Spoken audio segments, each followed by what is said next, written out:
Welcome to the strange and sad case of Joseph Merrick, the so-called Elephant Man. This is part 2. We have to go fast because even though this is in 2 parts, there's a lot to get through. So we left off with the cruel comments of his Dr. Treves, who called him the most disgusting specimen of humanity that I've ever seen. Treves published a book on Merrick called The Elephant Man and Other Reminiscences, but he made so many mistakes. He even got his name wrong, calling him John, not Joseph, the essence of being dehumanized. And he assumed that Merrick's mother was inhumane and that she had abandoned him, which was not true. So on examination, he found Merrick to be frightened and assumed that he was an imbecile. At this point, Merrick's head circumference was 91 centimetres and it would continue to grow. His skin was covered in bony growths and there were deformities in his right arm and legs. Now, at this point in his life, Merrick is working in the novelty shows, the so-called freak shows. This is not going well. The Victorian public is losing interest in this. There's a real public pushback from this. But this leaves Merrick in real duress because he's actually earning money. So he leaves the UK and he tries to go to Europe and be in the novelty shows. But he's robbed by his manager and abandoned in the middle of Europe. And certain ferries won't bring him back to England because they won't let him on the boat.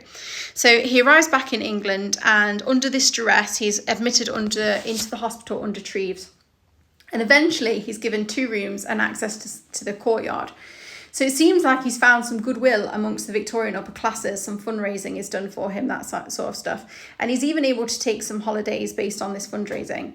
But his condition is continuing to deteriorate. He needs lots of nursing care. His head is continuing to enlarge. And he dies at the age of 27 in his sleep. Now, autopsy, it's found that his neck had dislocated and severed his vertebral arteries. So Treves takes plaster cast of his head, dissects the body, takes skin samples. Did Merrick agree to this before death? Was he even asked? His soft tissue is buried in the city of London. His skin samples were kept but lost in World War II. And his skeleton resides at St. Bart's, where it can be seen by students on request. So what was the condition that he had? DNA tests in the 21st century remain inconclusive. Neurofibromatosis was suggested. This is a disease of nerve tumours. Since then, a diagnosis of Proteus syndrome, which gives you macrocephaly, which is a big head, hyperostosis, which is excessive growth of bone, and hypertrophy of long bones, which is increasing volume of bones, has been suggested. Perhaps he had a combination of the 2, we still don't know. What it is we know is that Merrick was not an imbecile. He produced artwork and could read and write.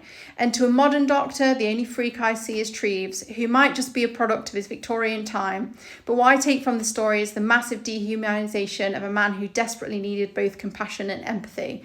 So thank you for watching both of these videos. If you've seen both, please do like, comment and subscribe if you feel like doing that. And thank you so much.